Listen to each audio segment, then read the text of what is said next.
Tonight, I'm really pleased to introduce our speaker, Msgr. Matthew Mitas. Msgr. Mitas grew up in South St. Louis City at St. Francis de Sales Parish.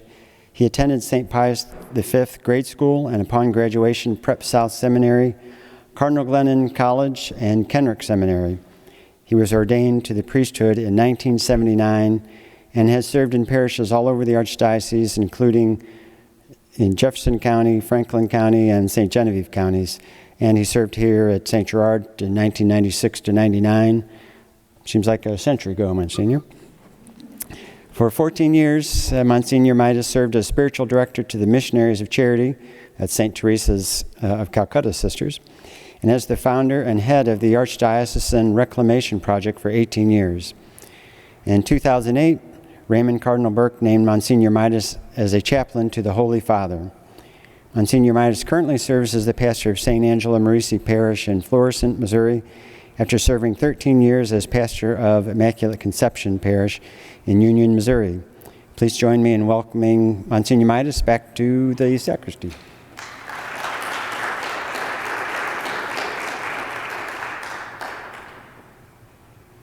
Well, thank you. It's great to be home. It was my home for 3 years. St. Angela Merisi, where I am right now, is actually in Shoveltown, believe it or not. There actually is a Shoveltown, and that's where St. Angela Merisi is. For years I've listened to the radio in my car and hear them talk about Shoveltown in joking. I thought the place didn't exist. When I found out I was going to St. Angela's, I Googled on the map, and sure enough, the word Shoveltown was right on top of my house, you know. And so it's just as Dogtown, where I live, is called Shoveltown. And it's great to be here back at St. Gerard's. Now, when I was here, there was a raging controversy because about half the parish called it St. Gerard's, and the other half called it St. Gerard. Now, I don't know what side you're on, but I'm just going to say it was the older people who called it St. Gerard. And apparently one of the early Redemptorists insisted that it was St. Gerard and not St. Gerard. I always called it St. Gerard. Happy to be back.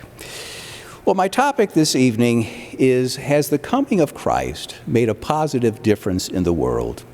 And the answer, of course, is yes. Thank you. I say that facetiously, although I will say this. I don't know if they still do this in Rome, but there used to be every year a big lecture given by one of the real high-powered theological minds of the church in Rome. And during the war years, Second World War, it hadn't been done. So for the first time in 1946, in many, many years, they had the big lecture, and they had a big lecture hall, and all the great Dominicans and Jesuits and Franciscans and all the great cardinals were there for the talk. It was being given by Father Reginald Garrigou-Lagrange, who wound up ultimately being the mentor to St. John Paul II, helped him get his doctoral degree. And he was going to talk about De Uno Deo, on the one God. And Father Lagrange got up in the pulpit, and he looked at the congregation, and he said, God. God. God.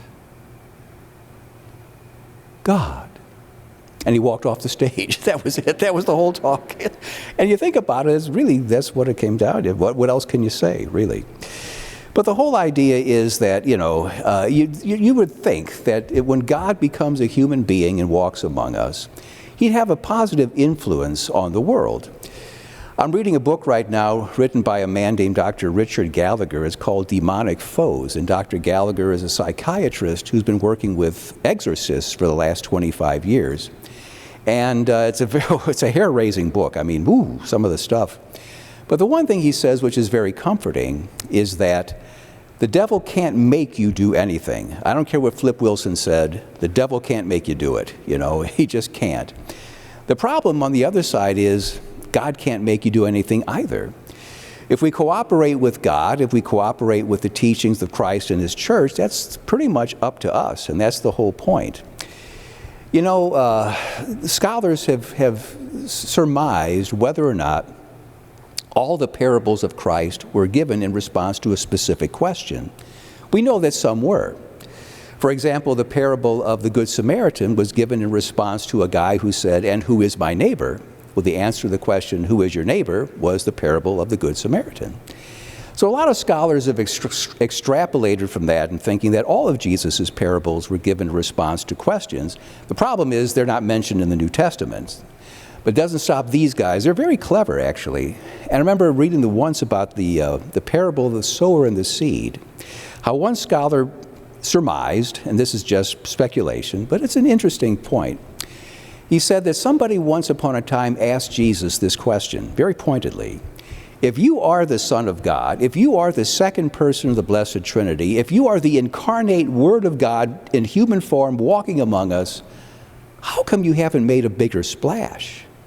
I mean, you really only have like 90 people you can count on, 12 apostles, 72 disciples, your mother, a few cousins, you know, that's pretty much the only people you can count on. You would think that God would make a bigger splash. And Jesus' answer to that was, well, you know, a guy went out sowing seed one day, and he just scattered the seed to the wind, and some of it fell on the beaten path, some fell among the thorns, some fell among this and that, and finally some fell on good soil. The point he was making is that the seed is the Word of God. Nothing wrong with the seed. The seed is perfectly fine. There's plenty wrong with the soil that it lands on. And that has always been the problem in history.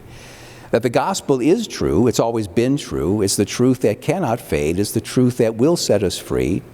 The problem is a lot of the people that have to try to believe it. Many of them come up short, and that is the big problem. And I think that it's interesting, the first one they talk about is the beaten path. I want to go into this a little bit because I'm going to make this point later on. Back in Jesus' time, there were two kinds of roads. There was the King's Highway, and there was the beaten path. Now, the King's Highway was just like John the Baptist. He said, "Go out in the desert, make a highway for our God. Raise the valleys, lower down the hills, make the crooked way straight, the rough places smooth." And the kings would do that because this was a road that his armies and his messengers would travel, and they had to move lightning fast. And so the King's Highway was smooth and straight and paved and all this kind of stuff, not crooked. And only the king's armies and his messengers could use it. Everybody else had to use the beaten path, which usually is like a cow path. But the thing is that so many people, for so many centuries, had walked this way that it didn't need to be paved. It was so hard compacted that the seed, of course, couldn't penetrate, and that's kind of the way it was. When I left St. Gerard's, I went down to St. Genevieve, and I still would come up and visit my parents on Sunday nights. And there were two ways to get to St. Gen from my mom and dad's house in South County. You could take Highway 55, the King's Highway, smooth and flat and straight and go fast. Or you could take Highway 61, 67, which was an old cow path, basically. An old anthropologist told me that it was the cows that started Highway 61, then the Indians, then the French colonials, and finally the county paved it. But it goes up and down and snakes all over the place. And that's the difference between the two kinds of roads. The whole idea, my brothers and sisters, is, again, there's all kinds of obstacles to what Jesus came to teach us, and the obstacles really are found in us. We have two different versions of the Lord's Prayer, one in St. Luke's Gospel and one in St. Matthew's, and the difference is very simple. There are two extra lines in St. Matthew's Gospel that you don't find in St. Luke's Gospel. And in both cases, the extra line explains the line that comes before it. Pope Francis caused kind of a stir recently by saying that he wanted a new translation of the Lord's Prayer. He wasn't happy with the line, "Lead us not into temptation." Well, it's explained by the next line, "but deliver us from evil." Okay, that's what lead us not into temptation means.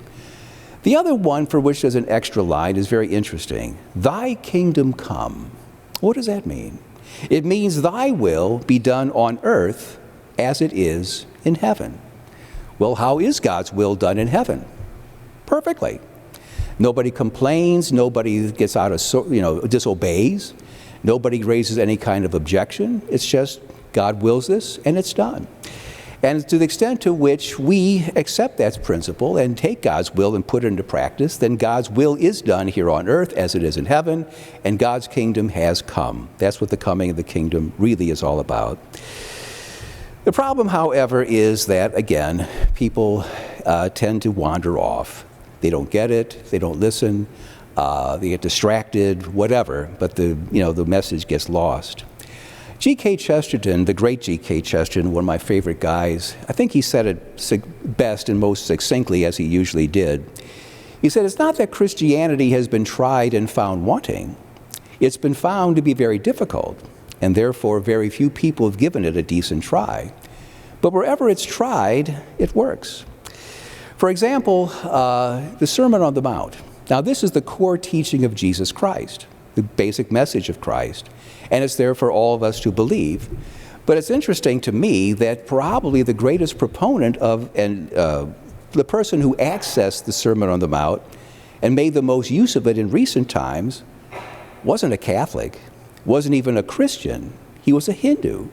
I'm talking about Mohandas Gandhi. He heard the Sermon on the Mount and he said, hey, that really is wisdom. That's how I'm going to start my campaign against the British.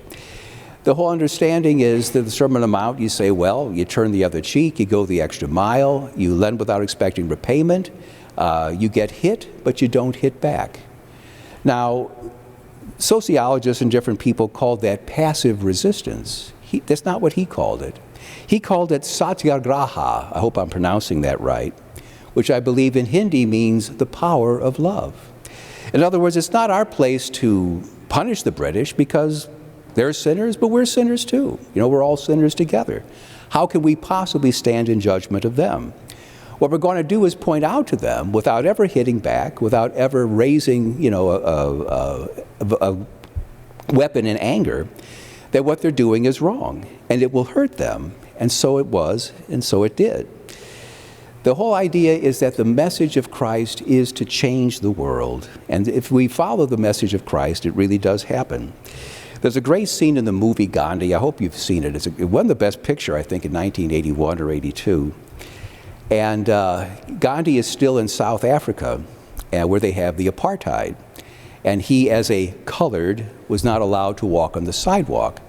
But he's walking on the sidewalk with this Anglican minister, and these two tough South African young men see this, and they're outraged, and they come up to confront him.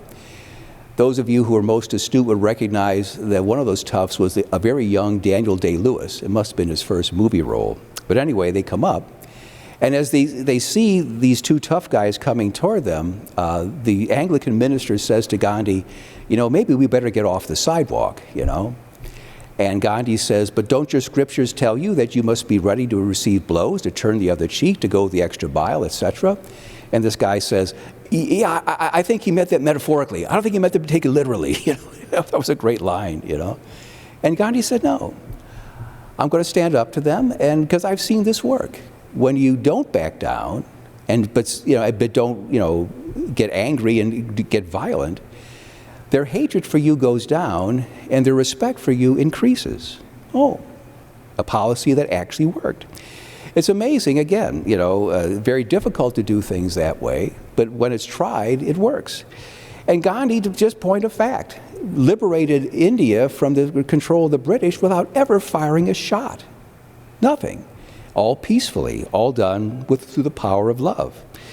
It's amazing how that works. And Martin Luther King embraced the same principles when he started the civil rights movement here in our country. Again, nonviolence, the power of love.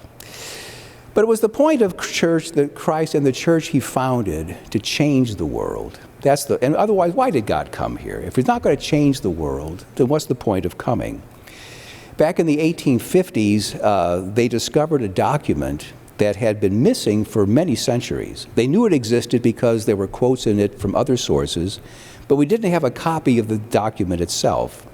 It's a document that's known to us as the Didache, which is Greek for teaching. It was the teaching of the 12 apostles. And it's interesting that this book, it goes back to the apostles, and it's their game plan on how to deal with the world. Jesus said, "You are in the world, you're not of the world. We're here to change the world." And it's written in two sections. The first is a sort of a spiritual exposition of the way of darkness and the way of light. But the second part is very, very interesting because it's a list, a top 10 list of the things that the church is going to change in the Roman world. They go 1 through 10. These are the 10 things these are things that are wrong, these things got to go, and we're going to change them or die trying. Guess what number 1 on that list was? Abortion. Yeah. Very interesting. Very interesting. This is not just a scruple that we've come up with in recent times. It's something the church has always been about. But again, we've been trying to change the world. So I've come up with a short list here of a lot of things that the church has changed. And the whole understanding, again, is that, the context is, this is again, vis-a-vis the Roman Empire and the Judaism of Jesus' time. And with that as a background, how did the church change the way of thinking on different things and improve the lot of society? Probably the most prominent in the first way is slavery. Now, slavery is a classic example of the beaten path. It had been around for centuries, for millennia. I dare say everybody in this church is descended from a slave, if you go back far enough, because slavery was a big part of life back in ancient times, and sadly, it still exists in the world today in some places. But the whole idea is that this is something that the world came gradually to see, but it was the church that pushed them in that direction to see this as something wrong. It was back in the 16th century that the Pope issued a decree that it is wrong to enslave people just because of their race, and that it issued an excommunication for those who did, and that excommunication is still on the books. The problem is that an awful lot of people thought that slavery in this country, and Lincoln was one of them, thought that slavery would just go away on its own, that it was economically untenable, it was not feasible, that if you just let the institution go, it would probably just disappear. The economics themselves would dictate that. Well, what happened was the Kansas-Nebraska Act, in which the principle of popular sovereignty, where all the new states could vote for themselves, whether it be slave or free, popped in. And also the Dred Scott case. The Dred Scott case meant that the slaves were just property. That's all they were. They were not human beings. They were chattels, and they could be treated as chattels. And if a guy moves from Alabama, say, to Minnesota, from a slave state to a free state, he can certainly take his mule and his horse, and that's still his property. Same thing for his slaves. He can take them into Minnesota, and they're still slaves. Even though they're living in a free state, they're still enslaved because they're his property. And that part doesn't change. And so in other words, every free state becomes de facto a slave state because the slaves could be there, if they had been enslaved in the South. And on top of that, slavery was very profitable. The cotton gin, the invention of that made it so. And also, a lot of people thought that, if we could just, if everybody, everybody thought that people who were paid a wage would be better employees than people who were slaves. They'd work harder because they're working for an incentive of being paid. That didn't pan out. Sadly, what happened was a lot of the people you paid money to, I hate to rip on the Irish on St. Patrick's Day, but you got some drunken Irishman showing up to swing a pick, and he's either hungover or drunk, and he's going to put a pick through somebody's head, or else he gets mad and quits in the middle of the job and walks off, or else he organizes a union or starts a union or joins a union and goes on strike. These guys were a problem. Whereas a slave, you didn't have to worry about it. Their incentive to work was not getting beaten, But you could tell them they had to go to bed at night, couldn't drink, they had to get up, and you had total control over them. In fact, remember there was a play years ago called 1776, and it was a musical about the signing of the Declaration of Independence. Maybe you've seen it. I liked the thing, but it took me a while to get used to seeing Benjamin Franklin and John Adams singing and dancing. That just took a while for me to adapt to that. But there's a very poignant scene in the film where Jefferson is talking about freedom for all Americans, including the slaves. And the representative from North Carolina takes him to task and says, "But Jefferson, you're a hypocrite because you have slaves." And Jefferson said, "Yes, but I mean to emancipate my slaves." At which point, oh, he's going to emancipate. Ooh, what a great guy. He never did, Monticello lost so much money that the only money-making thing he had was his slaves. He emancipated a few of them, but most of them he did not. The economics argued against it. So what was it that finally brought slavery to an end here in the United States? Well, it was Christianity. It was people like Wilberforce in England and the abolitionists here in the United States. It had nothing to do with economics. It wasn't a system that collapsed. It wasn't going to collapse. It was, if anything else, it was going to become more prosperous. The motivation to outlaw slavery was just the understanding that slaves are not property. They are human beings.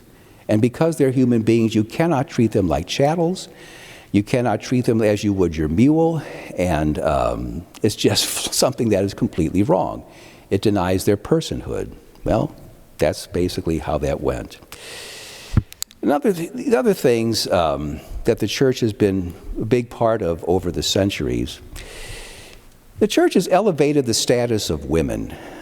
In Judaism, especially the Judaism of Jesus' time, women were considered inferior to men. They recognized that women were, that Eve was the one who corrupted Adam. Well, yeah, I guess, and they blamed her for it. And they also had blood taboos. The Jews were not allowed to touch blood. And let's face it, women have that time of the month when they bleed, and that's looked upon as a curse from God. So obviously there's an inferiority here. You couldn't teach them to read. They couldn't sit with men in the synagogue. They were considered essentially impure. And they were not eligible for circumcision, which made men superior. The more rituals like this you could go through, the men, you were a better human being. And it was the church who stepped in and said, no, there's neither Jew nor Greek, slave nor free, male nor female. That women are equal to men in status before God. And different, of course, and we always say, vive la différence, it's wonderful for us. But the whole idea is that the church has elevated the status of women. The church has ennobled children. In Roman time, in Roman law, a child was the absolute property of his father. The father, first of all, when the kid was born, they would take the baby and put it at the father's feet. If the father thought the baby was not formed properly, like had spina bifida or some other kind of problem like that, or was kind of scrawny or colicky or whatever reason he didn't want the kid, he would just let the kid lay there at his feet, in which case that meant this kid is out. So they would take the kid and put him in the forest to be exposed, to be eaten by wild animals, die of starvation, whatever. Now, point of fact, a lot of people who wanted children and couldn't have them would go to the forest and find these children and raise them, surreptitiously, but still in all, that was done. In fact, a father had absolute control over his children, even as adults. If a kid got on the old man's nerves, he could have the guy put to death. And that was perfectly within his rights. That's the way the Romans looked at these things. That children had a really rough time through all this stuff. Again, the church stepped in and said, no, you can't do this. This is wrong. This has got to change. The sanctity of the marriage bond. Oh, yes. In Judaism, and this is the famous episode in St. Matthew's Gospel where they come up to Jesus and say, is it lawful for a man to divorce his wife for any reason? And the answer to that, of course, was yes. Deuteronomy chapter 24, first verse. It says, if the woman shall find disfavor in her husband's eyes, let him dismiss her with a written decree of divorce. And that's all he has to do. He could divorce her because, now there were two different understandings of that. One was very strict, the Rabbi Shammai, and he said, the only way you can find disfavor in your husband's eyes is if, you are unfaithful. Now he had a big definition of unfaithful, which included bathing in the same bathwater that a different man had bathed in. Use your imagination on that one, I don't know. But Hillel, the great rabbi, said, well, find disfavor means find disfavor. If he finds somebody he likes better, A has found favor, B has found disfavor. That's it,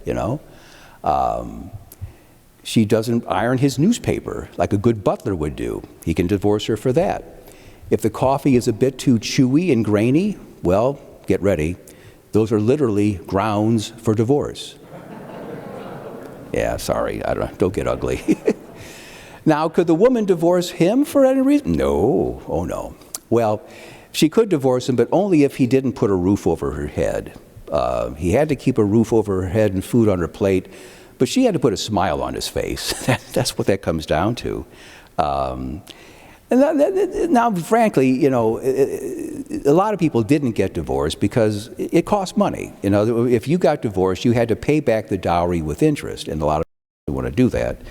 But it was a possibility, and the whole idea is that it was based on the idea that a woman is a chattel. She belongs to her parents, and now her dad pays a dowry to the groom to make her belong to him now. But again, through all this, she is just a chattel.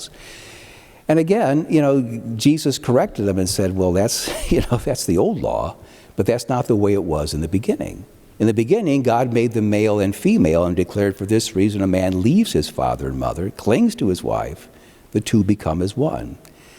Thus they are no longer two but one flesh, and let no man separate what God has joined. And the stability of the marriage bond is a great benefit to society. The society that plays fast and loose with the marriage bond is on the short route to chaos and destruction, period. There's no dispute on that. The church has always been really strict about that. I get asked all the time how the church can be so unfeeling and so, uncompassionate in dealing with people who get divorced. I say, well, it's not really, God expects them to live up to this, It's what the Master said. We're not authorized to change this. Even the Corinthians came to Paul apparently and said, look, you mean you got to stay married to the same woman? Are you crazy? And Paul said, look, this is not from me. This is from the Lord, The Lord was death on divorce. And the church is the same way, has to be. And the world is a better place for it because we need really stable marriages. That's, without that, we're really in trouble. The one thing that the church established, too, is the dignity of human labor. Most of the ancient peoples looked upon labor, especially hard physical labor, as a curse. That's why the rich never broke a sweat, Once you were rich, that's it. Your working days were over, and that's the way it was. Labor is for the peons. Labor is for the people who don't have money. Labor is a curse. It's a bad thing. And our understanding is, now we're on the eve of the Feast of St. Joseph, or just about on the eve of St. Joseph, is that work gives us a certain dignity, that through our labor we perfect the imperfections of God's creation, that God, when he created everything, it was perfect, nothing wrong with it. But we are the ones that messed it up because of our sinfulness. It was original sin that caused the problems that we have in the world. That even floods and tsunamis and earthquakes and volcanoes and typhoons and all this other stuff, you name it, is all the consequence of original sin. God didn't plan for any of this. But even when a hurricane hits or a typhoon or anything, through human labor, we rebuild, we move on, and we make the world a better place because of it.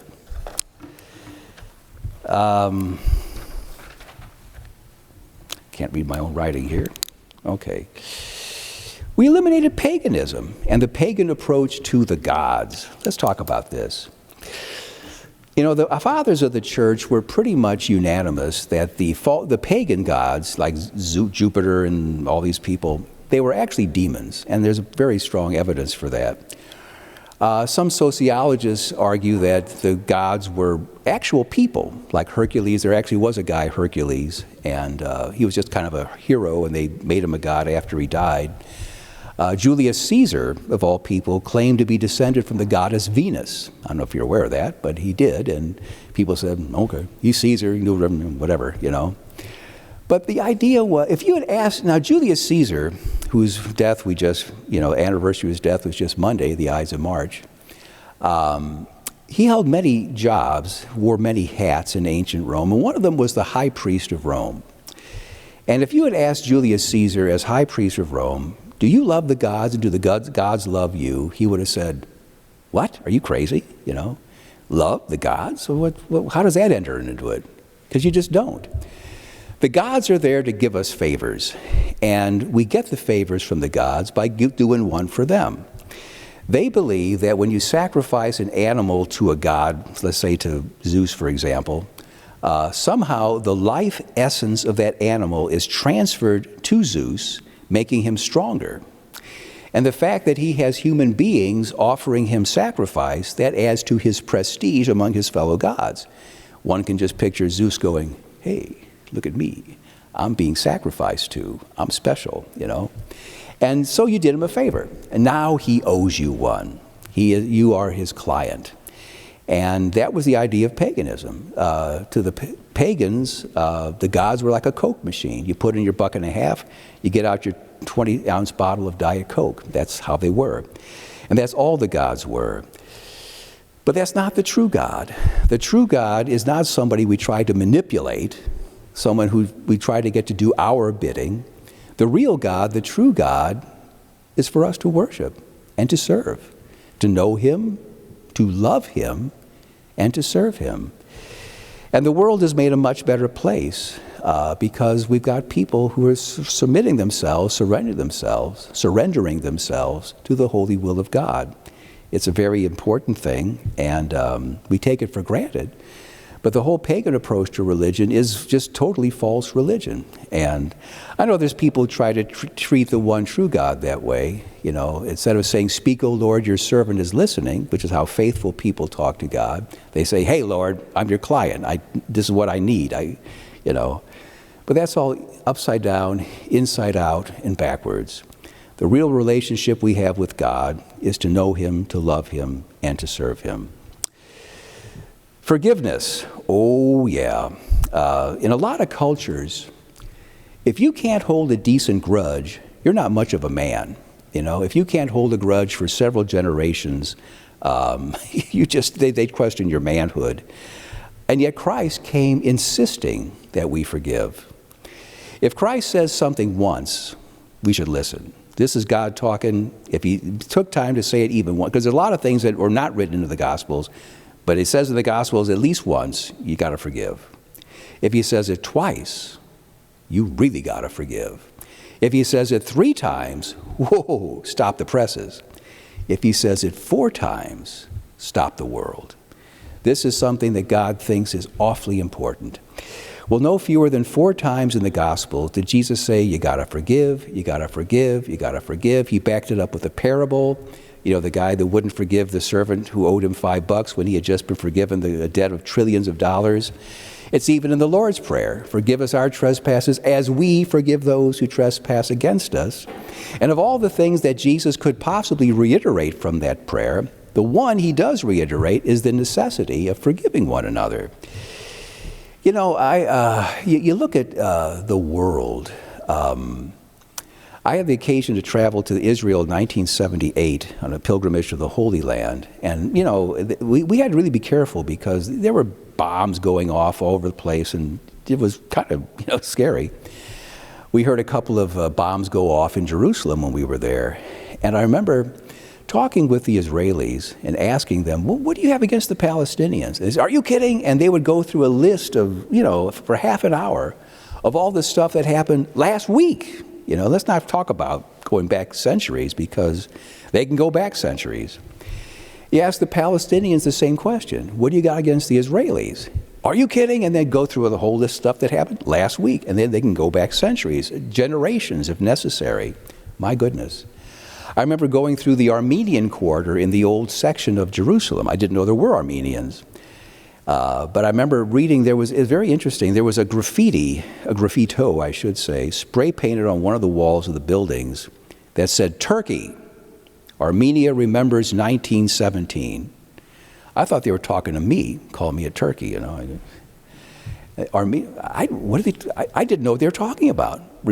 You remember something from like 70 years earlier? What's this all about? I found out what it was, and oh my gosh, talk about the genocide of 1.5 million people, tortured to death because they weren't Muslim. Oh my gosh, you know. That's hard to let go of.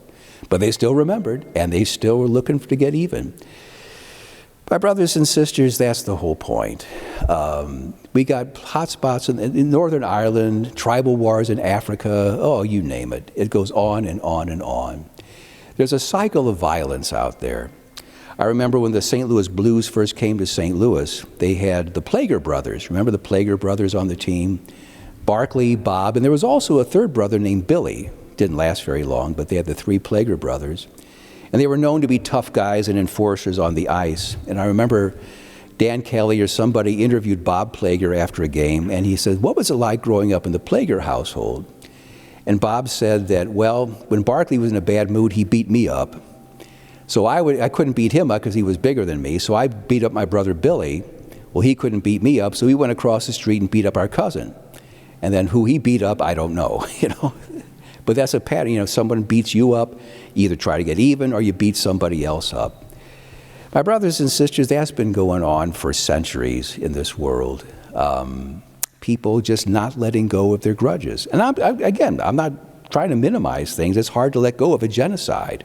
It's hard to let go of atrocities that are committed on a daily or weekly basis, you know. But I do know this, that the world will never get along. There will never be peace on earth until there is forgiveness, the very thing that Christ mentioned.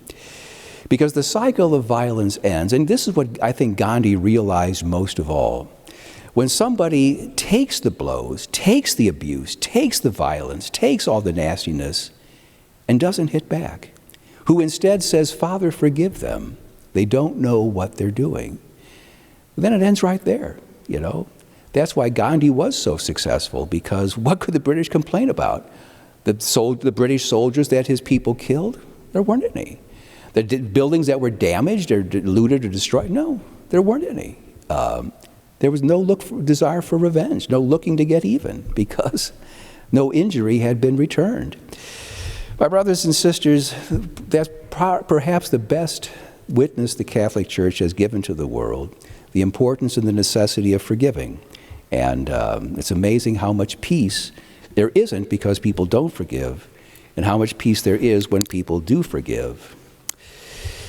Jesus ennobled poverty. You know, we had, again, 2 versions of the Beatitudes, one in Matthew, one in Luke. In Matthew's version, Jesus says, blessed are the poor in spirit. In Luke's version, Jesus says, blessed are the poor. That poverty is not a disgrace. It's not something to be looked down upon. It's, in fact, it's a career choice. You can choose to be poor. We have all kinds of people who take vows of chastity, obedience, and, yes, poverty. Because Jesus himself lived in poverty and chose poverty as the way. He could have lived in mansions. He could have had all kinds of servants. He could have had all kinds of luxuries and pleasures, but no. He chose a different way. And by doing that, he made the way of poverty something, you know, not, again, actually to be proud of, really. The rich were esteemed in Jesus' time, the poor treated like non-entities. And even though there were obligations to feed the hungry and all that kind of stuff in Judaism, and even the Romans did it too, it was like, well, you know, we'll get around to it one of these days. But as far as we're concerned, this is a mandate from Christ. You know, Jesus told us in advance. I don't know about you, but I love those teachers that tell you the questions that are going to be on the exam before the exam comes. I love those people. That way you don't have to waste time learning stuff you don't need, you know. And Jesus told us that the biggest final exam we're going to face is when we stand before him in judgment. And there's 6 questions on the test. When I was hungry, did you feed me? When I was thirsty, did you give me a drink? When I was naked, did you clothe me? When I was sick, did you take care of me? When I was in jail, did you come to visit me? When I was a stranger, did you welcome me? If you can answer yes to all 6, you are in like Flynn. If you can't, then as Ricky Ricardo used to say, you're going to have some splaining to do, a lot of it. Because the poor are the ones who are closest to God. I think one of the best things about Pope Francis, when he first got elected, became Pope, he talked about the preferential choice for the poor. We really need to be thinking those terms. Yet how often when you drive through a poorer section of town and see devastated homes and empty lots and burned out buildings and that kind of stuff, you make the value judgments on the people who live there, It was one of the greatest privileges of my priestly career, the year I spent at St. Edward's Parish in North St. Louis City, living among the poorest of the poor in St. Louis. I tell you folks, there are all kinds of canonizable saints. I mean canonizable saints, people who are real friends of God. And it's that poverty that has made them so. And some people react the other way to poverty. They're criminals, and not denying that at all. But I remember one time going through the old Homer G. Phillips Hospital. You remember the old Homer G.? That was the colored hospital. City number 1 was the white hospital. And there was a young man from the parish who had been in a drive-by shooting. Now, this is 43 years ago. They had him back then, too, and actually before that. And I'm walking through one of the really big wards that they had. They had a few private rooms, or individual rooms, I should say, but mostly it was big wards of 16 or 20 beds. And there was a lady there who was just praying with all her soul. And you could tell she was really talking to God. And I just was so wrapped up in it. I paused at the foot of her bed. And she opened her eyes and she saw me and said, "Oh, Reverend, could you please pray with me?" And I said, "Lady, if I could pray in my life once like you're praying right now, I would die a very happy man." It's amazing what poverty does for people. It really can make you a saint. And again, this is something that takes a Christian perspective, I think, to appreciate. But that's one of the other things that the church has brought to the world. The church has fought and established the right of private property for all, not just the nobles, not just for the titled people. But private property is something that's everybody's right, and the fact that we have rights, It tended, when the United States first got started, there was a big difference between Europe and the United States being a republic. And that was a difference of status and rights. In Europe, you had status. You were born a peasant, you were born an equestrian, you were born a nobleman, you were born a royal. That was your status. And pretty much you stayed that your whole life. Rare indeed was the peasant who became a noble or the noble who became a royal. It happened occasionally, but not that often. And you didn't go the other way either. You couldn't go backwards pretty much. But that's pretty much how it was. But in the United States, you didn't have status. You had rights. And what you made of yourself, that's what it was, depending on how hard you worked and how well you worked and other things like that. But the church established the idea that everybody has rights because we are persons, we are human beings. And, life, liberty, property, these are all, Jefferson identified them as the inalienable rights of man. We recognize that, yes, and that's how it goes. The church has built all these charitable institutions. Just look around. Here in the Archdiocese of St. Louis, apart from the things the government has built, it's all the Catholic Church right after that. The hospital. There is a Baptist hospital. There was a Lutheran hospital. There was a Jewish hospital. But then you've got St. Mary's, you've got Incarnate Word, you've got Election Brothers, you've got all these hospitals, Catholic hospitals that exist. We built the hospitals. My grandma was an old-fashioned Catholic, and she was in the old school and so proud of being Catholic. And every time we went down Grand Boulevard from our house in South City up toward Sportsman's Park, First, we'd pass the old Deloge Hospital right across from the St. Louis U Medical School, and my grandma would say, "Yep, there it is, Uncle Sam and the Catholics." You know, the people who got the really nice institutions. We get up to St. Louis University, "Yep, Uncle Sam and the Catholics." Get up to the Rock Church, the St. Teresa Church, and all the way up. "Yep, Uncle Sam and the Catholics." Besides, the state and its welfare, what agency helps the poor like nobody else? The Vincent de Paul Society. And this is all money that, is given. I mean, this is not appropriated. There's nobody reaching in your pocket and taking money out. This is something that we choose to do. And as a consequence, we've made the world a better place. The early church used to look upon itself as a leavening agent. How a little bit of yeast makes this whole big glob of bread dough fluffy and enlightens it. We're a minority. We're not a majority. We've always been a minority. But we make the world a better place, as we have done certainly here in the Archdiocese of St. Louis. Look around. The schools, the hospitals, the orphan asylums, the homes for troubled children, you name it, nursing homes, my goodness. On and on and on. If you look at the yearbook of the Archdiocese and all the different Catholic agencies we have to take care of people in special needs, it's tremendous, We have made a difference in the world, a huge difference. The Church has also promoted the idea that the purpose of government is to serve, We facetiously, I think, call our elected officials public servants. The reality is, whom are they really serving, It's a sad situation, but it's worse in the rest of the world.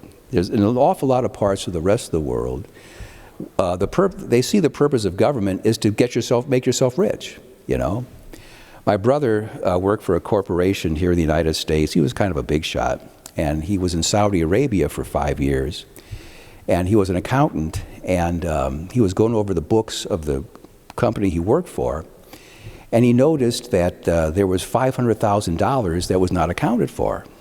And so he asked the one person, "What's this $500,000? And they told him, "Well, it's the cost of doing business here." "Yeah, but what did it go for?" "Well, there's certain things you got to accept."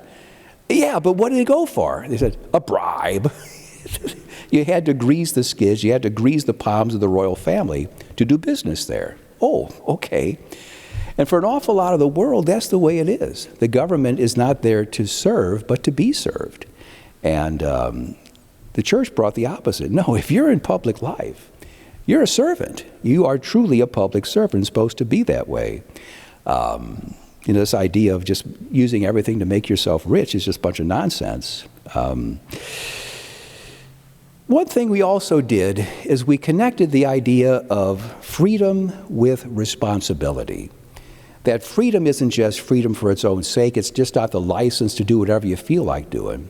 It's like what Jesus said, when much is given to a man, more is expected from him. That when Jesus gives you the ability to do something, you need to do it responsibly. You need to use it to make the world a better place instead of just to aggrandize yourself. With it comes the responsibility to help other people. And, again, that's something we have to choose on our own, but that's, how it's supposed to go. And last and most important is Christ gave us a chance to go to heaven. And that's really the main work of Christ. I mean, it's great that he's improved a lot of things here on earth, that a lot of things that used to be problems just aren't problems anymore, or at least, temporary, for the present moment, not problems. But the salvation that Christ won for us from sin, from selfishness, and made it possible for us to truly become saints. I was talking with some people before I came here, and they were reading this, or going through this, what do they call it, the Old Testament in 60 minutes or something like that, the Old Testament in a year, going through the whole Old Testament. And they're getting a picture of God that they're not finding all that wonderful. Maybe certain people have had the same experience. But the whole idea is that these are people living in times you simply could not be saved. I remember many years ago when Magic Johnson announced that he had come down with AIDS. And in those days, there was no cure. There was really not much of a treatment. Now, thank God, they came up with something in his case and a lot of other people's too. They're still around. But in those days, when you got the word you got AIDS, you're a dead man. And there's nothing can be done about that. Like when the COVID thing first hit, we were hearing all these horror stories about people just getting it and dying within, 36 hours. My gosh, this is terrible. And a lot of people freaked out over COVID just for that reason, that if you get it, you die. That's just the way it was. Well, that's bad enough. But you picture about living at a time when you commit serious sin, there was no way back to God. There was no baptism, there was no confessional, there was just no way that it could be done. Jesus Christ changed all that. He made it possible for us to be forgiven. Poor old Judas figured what he did was so terrible that he had to kill himself because he might as well. Nobody ever trusts me again. Nobody ever think highly of me again. I've just blown everything for all eternity. Judas was a fool. He despaired. Because Jesus Christ came to save us from that. And that's, of course, the most important thing that he has done. Now, the reason why I wanted to talk about this topic is just to say that, the church gets beaten up a lot. People question our relevance, people question our motives, people question our operations, our teachings. It was back in the 1960s, I think, that Bishop SJEN caused a real controversy when he mentioned that Christendom had come to an end. And a lot of people freaked out over that. They said, oh my gosh, they thought he meant Christianity had come to an end. No, he didn't say that. What he did say was Christendom. Now, Christendom was a system of government that absolutely reflected Christian values, Christian teaching, Christian circumstances. And Christendom, which a lot of people besmirch and make fun of, they call it the Dark Ages and all that other kind of stuff. Whereas in reality, the world hummed pretty well along when our laws and our ways of doing things were governed by Catholic understanding of how things are supposed to go. I guess it was just a few years ago, I heard for the first time a phrase that just chilled me to the bone. The phrase was post-Christian, that we are now in a post-Christian age. Archbishop Rosansky came out to my deanery last week to get to know us, and he was giving a little background on himself and mentioning how in his diocese up in Springfield, Massachusetts, where he came from before he came to St. Louis, he said it had been described as the most post-Christian diocese in the United States. And I'm thinking, ooh, this is not a good thing. And I see just the way the world is going, and it's a scary thing. As if they're saying, well, Jesus, you had your chance, you blew it. You had it, it didn't work, you blew it. No, it did work. It worked wonderfully, and it works wherever it's applied. The idea is that it's for us who understand these things to fight against those kinds of notions, to really become culture warriors, because the battle is out there, St. Paul talked about real weapons for a real fight. The helmet of righteousness, the head of salvation, the breastplate of righteousness, the sword of the Holy Spirit. Real weapons for a real fight. When you were baptized, you became a member of the church militant. Oh yes. Fighting against the power of evil, fighting to hang on to the innocence of baptism, fighting to establish Christ's kingdom here on earth. Again, as Chesterton said, Christianity has been tried and not found wanting, but found difficult, and therefore very infrequently given a try. But every time it is, it changes the world, and it makes it a better place. And I thank you for listening.